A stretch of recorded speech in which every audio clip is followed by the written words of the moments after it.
seja bem-vindo a um novo episódio do podcast Miguel Sousa Tavares de Viva Voz. E esta semana falamos dos 4 anos de guerra na Ucrânia. 4 anos de irresponsável estupidez, nas palavras do cronista do Expresso, que já nos vai explicar tudo dentro de momentos. Eu sou a Paula Santos.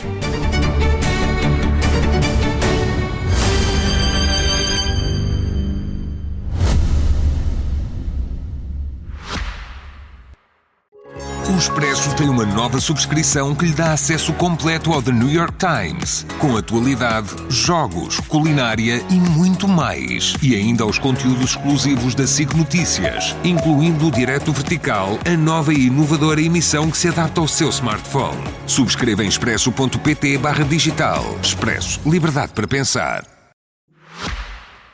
Ora viva, Miguel. Viva, Paula. Falemos então destes 4 anos de guerra que se assinalam esta semana. Vale a pena começar pelo filme dos acontecimentos e pela postura dos protagonistas ao longo deste tempo. Zelensky, um desconhecido à escala internacional, ganhou um protagonismo inesperado. 4 anos depois, como é que avalia a resistência do presidente ucraniano? E a resistência dos ucranianos, acho que surpreendeu toda a gente do ponto de vista militar, do ponto de vista político, do ponto de vista emotivo. Sem embargo, deu a achar, e o meu texto diz isso, que todas as partes envolvidas, russos, ucranianos, europeus, americanos, poderiam ter evitado esta guerra. E já lá vamos. Eu queria mesmo concretamente que falasse do lado da Ucrânia nesta altura. Bem, eu acho que só mesmo quem vive na Ucrânia é que pode fazer um relato de tudo aquilo que eles têm passado. Por exemplo, pensar que neste inverno a Rússia concentrou-se militarmente nas fontes de energia de eletricidade dos ucranianos, obrigando-os a passar o inverno sem aquecimento e às vezes sem sequer eletricidade, com temperaturas negativas. Nós não podemos fazer uma pequena ideia do que isso seja. Repara, aqueles que aqui em Portugal, na sequência das tempestades, ficaram 8 ou 10 dias sem eletricidade, queixavam-se amargamente e com razão, mas isso não é nada comparado com o que os ucranianos aguentam há 4 anos. Nem nós temos, nem por sombras, as temperaturas negativas que eles têm durante o inverno. Já Vladimir Putin, um líder experiente, terá acreditado que a intervenção seria rápida e ainda hoje não tem data para uma retirada. Calculou mal, não avaliou bem esta resistência de que já falámos da Ucrânia. Sim, isso parece-me manifesto. Parece-me manifesto que ele avaliou mal. Tem conseguido manter o esforço de guerra à custa de, não do exército regular, mas de voluntários, de presos que são soltos com a condição de ir combater na Ucrânia, de forças estrangeiras como da Coreia do Norte, etc.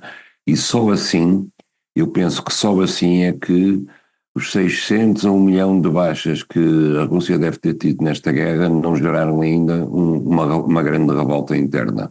Além disso, consta que mortos russos em combate, as famílias recebem 150 mil euros. Eu acho uma quantia se calhar exagerada, mas se assim for, percebe-se que o esforço de guerra esteja a ser melhor aceito em Moscou. Até por desconhecimento às vezes daquilo que é a realidade no terreno, não é? Sim, com certeza, que não fazem ideia. Não fazem. Nós estamos a assistir a uma coisa que em muitos aspectos faz lembrar a Primeira Guerra Mundial. Não é uma guerra de trincheiras, mas é uma guerra de posições fixas, de artilharia, que depois, a artilharia de campanha, que a certa altura passou a ser substituída por artilharia via aérea, através de drones e mísseis, mas em que ambas as partes não avançam nada. Repara, a Rússia deve ter perdido, só este ano deve ter perdido alguns 100 mil soldados para avançar poucos quilómetros dentro da Ucrânia. Portanto, é uma guerra de desgaste, de massacre, uma guerra de posições, e se já em 1914-18 se dizia que aquela guerra era a mais estúpida de sempre, esta é capaz de ser ainda pior do que essa guerra, não só pelas razões políticas, mas também pelas razões militares. E já o disse várias vezes, voltou a reiterar agora nesta gravação, que este era um conflito que podia ter sido evitado. O que é que falhou, Miguel? Eu acho que, por um lado, como a Paula disse com razão, Putin subestimou a capacidade de resistência da Ucrânia e subestimou o apoio político que a NATO e o Ocidente estavam dispostos a dar à Ucrânia. Por outro lado, acho que a NATO e o Ocidente, a Europa e os Estados Unidos subestimaram aquilo que para os russos era uma ameaça presente e palpável, que era verem a Ucrânia dentro da NATO e poderem ter mísseis nucleares no flanco sul do território russo, quando já têm no flanco norte e já têm no flanco leste. Foi demais para a Rússia E Putin, claramente, antes da invasão, eu digo isso no meu texto, ele alinhou uma quantidade de tropas junto à fronteira, não fazendo nenhum esforço para esconder que, não havendo um acordo para evitar a guerra, a sua opção era militar. E eu acho que conscientemente as capitais europeias principais deixaram que a invasão acontecesse. O Miguel aponta vários protagonistas que cometeram erros nesta matéria. Comecemos por Joe Biden. O que é que os Estados Unidos poderiam ter feito de diferente?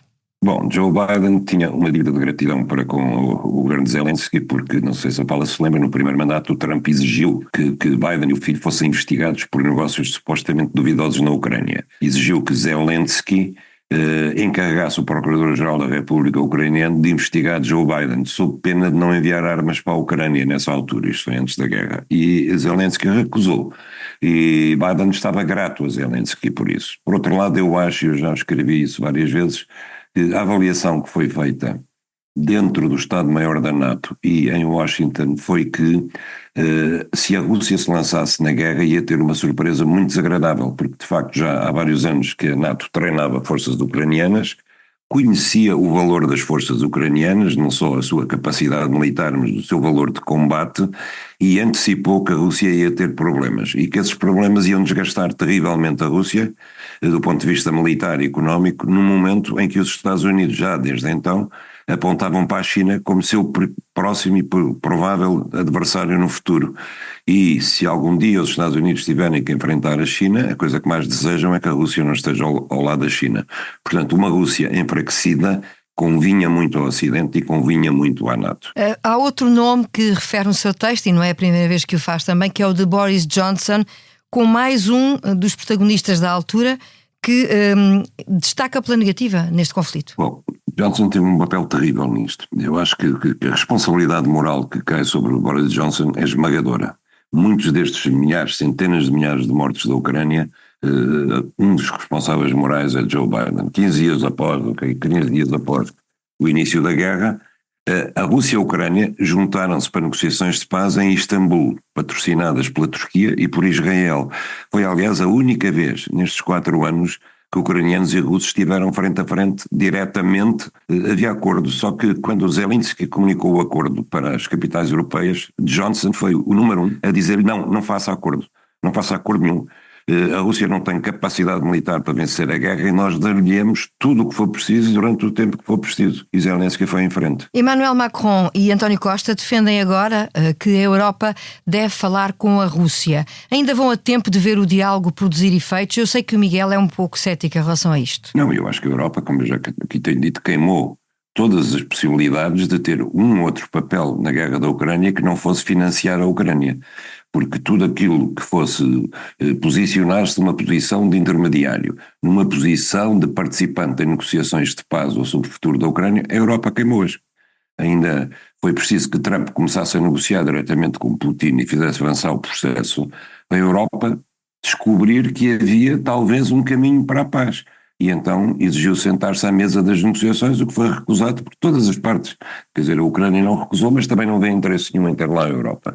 E de facto os líderes europeus, nós vemos constantemente, ainda vimos agora, a propósito do 4º aniversário da guerra, aí vai mais um pacote de sanções à Rússia. Só não deitaram mão aos 300 mil milhões de dólares que a Rússia tem congelado em bancos europeus, porque houve países da União Europeia que se opuseram, como a Hungria e a Eslováquia, porque de resto até já teriam chegado aí. Eu lembro de Macron também chamar assassino a Putin, não foi apenas Joe Biden.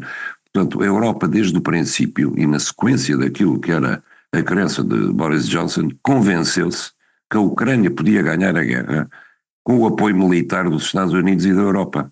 De repente, Trump chega ao poder, não foi segredo nenhum quais eram as ideias dele para a Ucrânia, já se percebia, já se antecipava, quando ele dizia que resolvia aquilo em 8 dias, com certeza que tinha que ser, sobretudo à custa dos ucranianos, e quando ele chega ao poder, para forçar o fim da guerra, deixa de fornecer armamento militar à Ucrânia. Ou por outro lado, não deixa, continua a fornecer, mas quem paga são os contribuintes europeus. Os países europeus compram material aos americanos, que os ucranianos querem, e depois dão esse material à Ucrânia. É como isto funciona neste momento. Portanto, os Estados Unidos, Trump, é capaz de ser a única coisa boa que ele fez até hoje é tentar negociar uma paz entre russos e ucranianos, mas se essa paz não acontecer, o menos prejudicado são os Estados Unidos, porque neste momento não estão a gastar um tostão na Ucrânia, não arriscam um soldado seu na Ucrânia, não têm nenhuma preocupação de segurança com o que se passa na Ucrânia. Justamente com Trump é outra, a América que olha para a Ucrânia. Miguel, olhando nós para a frente, que passos é que conseguimos antecipar naquilo que possa ser uma negociação futura? Bom, como eu escrevo no meu texto, Putin, que várias vezes no passado disse que estava pronto para negociações, ninguém o quis ouvir, desprezaram. Agora é ele que não está muito interessado em negociações porque falta-lhe um terço do Donbass e ele quer conquistar o Donbass todo, que é a região falante de russo e de origem étnica onde estão os russos da Ucrânia. E para ele voltar, por fim à guerra sem ter conquistado o Donbass, depois de 600 a 1 milhão de mortos, seria muito difícil de justificar internamente. Mas essa cedência também seria uma derrota para a Ucrânia, naturalmente. Seria uma derrota para ambos, mas isso não é mau, porque as derrotas de ambos normalmente são a consequência de bons acordos de paz. Um bom acordo de paz é aquele em que uma das partes não pode dizer que ganhou e a outra reconhecer que perdeu. Tem que ser qualquer coisa onde ambas as partes perdem em relação àquilo que era o seu objetivo. Agora, futuro para isto é difícil, não é? Eu acho que Trump deve estar a acenar a Putin com uma cenoura, que é a possibilidade de fazerem negócios milionários em conjunto, com o petróleo da Ucrânia, com terras raras, etc.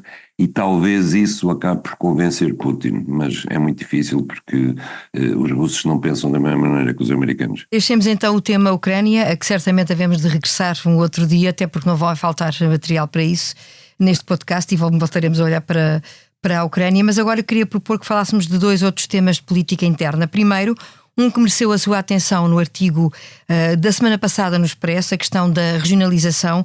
A SEDES, Associação para o Desenvolvimento Económico e Social, é defensora do regresso da discussão deste processo e invoca como argumento o facto de o Presidente eleito e o Primeiro-Ministro, entre outros líderes políticos, terem nascido fora dos grandes centros urbanos, nomeadamente Lisboa.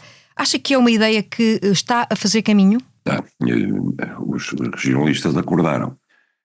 Servindo-se do pretexto das catástrofes que o país sofreu, aparecem com um argumento que é nada disto acontecia se o país estivesse regionalizado. Faz-me lembrar aquela anedota do Cristo, o cartaz o Cristo fora da cruz, os pregos lá e depois por baixo com pregos alcobia, nada disto acontecia, não é? E é um bocadinho isso, quer dizer, eles não explicam o que é que seria diferente, eu já falei disto no último podcast consigo, se houvesse regionalização. Agora, deixe-me só corrigir uma coisa que a Paula disse.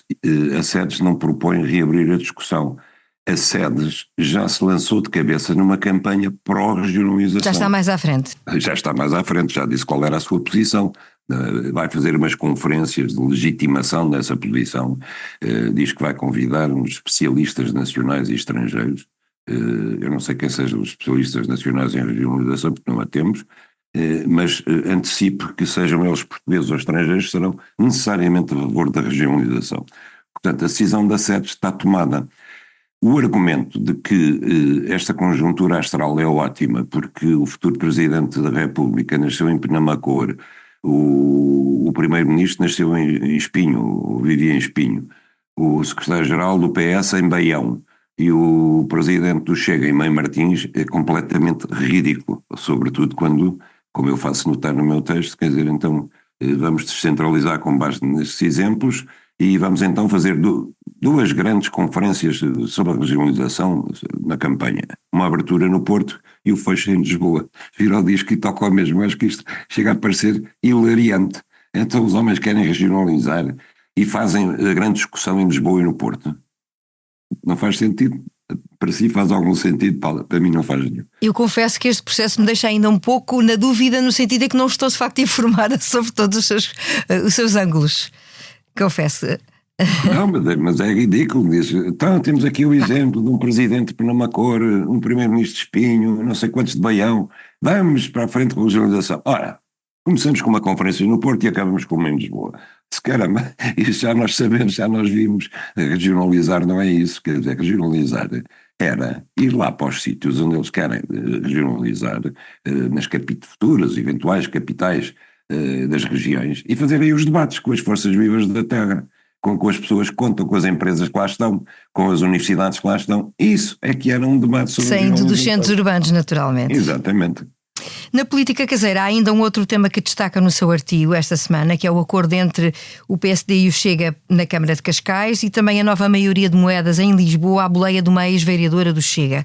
Utilizando palavras suas, estamos perante uma atração irresistível? No caso de Lisboa, eu acho que estamos perante uma história verdadeiramente escabrosa. A fazer fé naquilo que eu li na imprensa, nomeadamente na Sábado, etc., nas declarações dos intervenientes que eu li, tirando Carlos Moedas, como falou, a história é tão simples como isto. O Chega tem 2 vereadores. Moedas está empatado em mandatos na variação com a oposição toda, a oposição de esquerda e o Chega. O que é que ele faz? Ele pega numa vereadora do Chega, convence a tornar-se independente, sai do Chega, porque Moedas tinha garantido que não fazia um acordo com o Chega, então ela sai do Chega e entra na variação onde ele lhe dá um pelouro. De vereadora sem pasta e sem vencimento, portanto, passa a ser vereadora remunerada, passa a ter o chamado tacho. E para que a Iniciativa Liberal, que também faz parte da coligação, não se zangasse, a senhora aparece como independente. Pior ainda, parece, isto consta na Sábado, que a senhora saiu também do Chega, não apenas para ter um lugar na variação de moedas remunerado, mas porque o outro vereador do Chega, o número 1, o Bruno Mascarenhas, que aparecia aí nos cartazes eleitorais ao lado do André Ventura, não só colocou a irmã num lugar qualquer da Câmara Municipal, mas colocou a própria namorada num lugar remunerado, no outro tacho, na Câmara Municipal. Se isto é verdade, e parece que é, então quer dizer, o Chega andou a pregar o quê? Andou a pregar que não havia taxas para ninguém, andou a pregar que não havia nepotismo, andou a pregar que esta coisa das relações familiares para nomeações era um escândalo, e começa logo pela capital. Pois em Cascais as coisas não têm esses pormenores tão íntimos, digamos, ou tão amorosos, mas o que se passou foi exatamente a mesma coisa, numa situação de empate entre o poder e a oposição, aliciou-se um vereador do Chega para deixar de ser do Chega e entrar na Câmara de Cascais como independente. Sendo que em Cascais havia aqui um apoio implícito do Partido Socialista que deixa de existir a partir do momento em que há vereadores do Chega com cargos, não é? Entregaram os seus 2 pelouros na variação e o próprio CDS, aliado do PSD, está a levantar problemas. E vai fazer uma reunião, uma convocação qualquer dos órgãos dirigentes da Distrital para decidir o que fazer. Tinha graça que o CDS saísse também da variação e então caía a maioria que o Presidente da Câmara de Cascais conseguiu quando chamou para junto de si um vereador do Chega. Não falta matéria para análise neste processo. Não falta, mas isto levanta de facto uma questão, primeiro em relação ao Chega, não é? Quer dizer, faz o que eu prego, não faças o que eu digo. Faz o que eu digo, não faças o que eu prego, o que eu faço. E depois, em relação ao PSD, porque eu sei que localmente há autonomia e tem que haver autonomia política nas variações, mas quer dizer, isto é uma questão que ultrapassa Cascais ou Lisboa ou Freixo de Espada, assim, tem uma questão nacional. O PSD está num momento em que tem que escolher para que lado é que cai. Se o seu apoio preferencial está no Chega ou se o seu apoio preferencial está no Partido Socialista. E deixando essa dúvida no ar, continuamos na política caseira e assim entramos no improviso. Luís Neves é o novo Ministro da Administração Interna. O ex-diretor da PJ foi escolhido por Luís Montenegro para suceder a Maria Lúcia Amaral. A nomeação recebeu elogios e algumas críticas e criou uma grande expectativa sobre o que será o seu desempenho. O Miguel ficou surpreendido com a escolha? Paula, deixa-me fazer uma declaração de princípio. Primeiro, eu sou amigo de Luís Neves.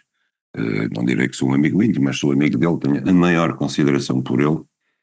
Não fiquei surpreendido por isto. Eu acho que o Luís Neves, independentemente de eu ser amigo dele, foi o melhor diretor nacional da Polícia Judiciária que eu conheci desde, pelo menos, José Marcos Vidal, que foi o homem que desmantelou as FPs 25 de Abril.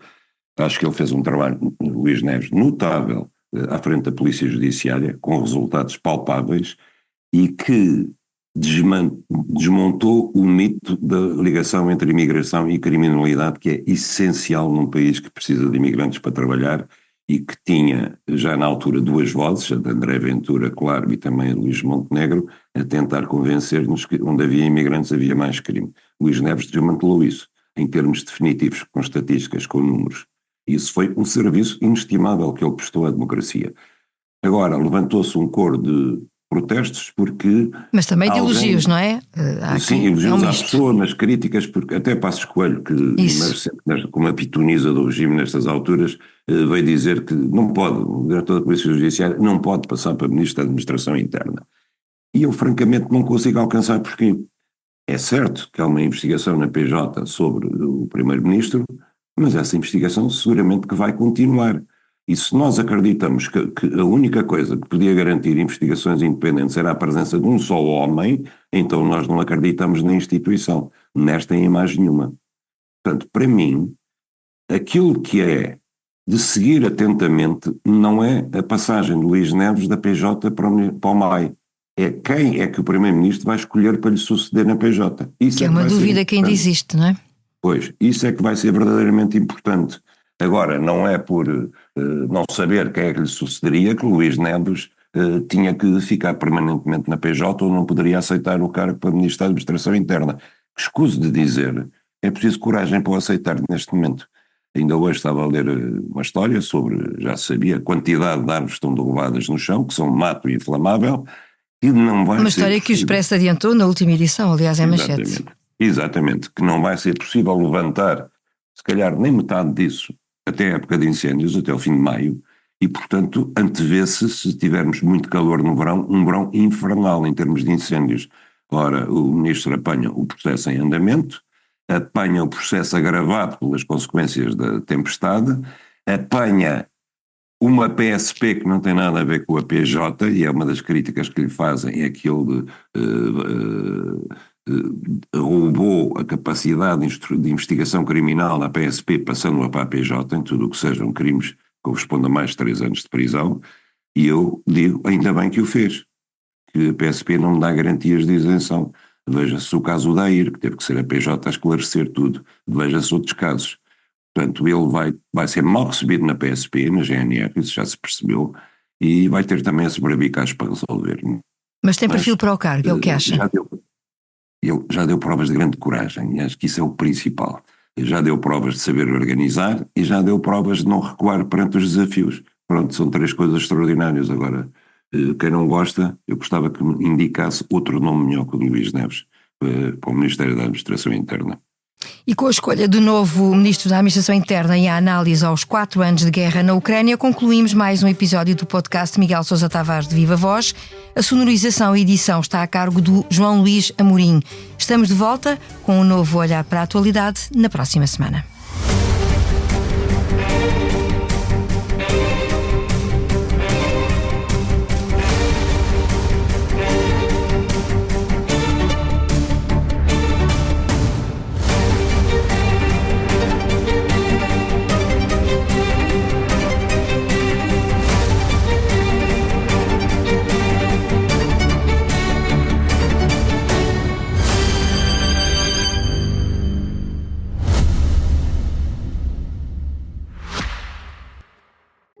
O Expresso tem uma nova subscrição que lhe dá acesso completo ao The New York Times, com atualidade, jogos, culinária e muito mais. E ainda aos conteúdos exclusivos da SIC Notícias, incluindo o Direto Vertical, a nova e inovadora emissão que se adapta ao seu smartphone. Subscreva em expresso.pt/digital. Expresso. Liberdade para pensar.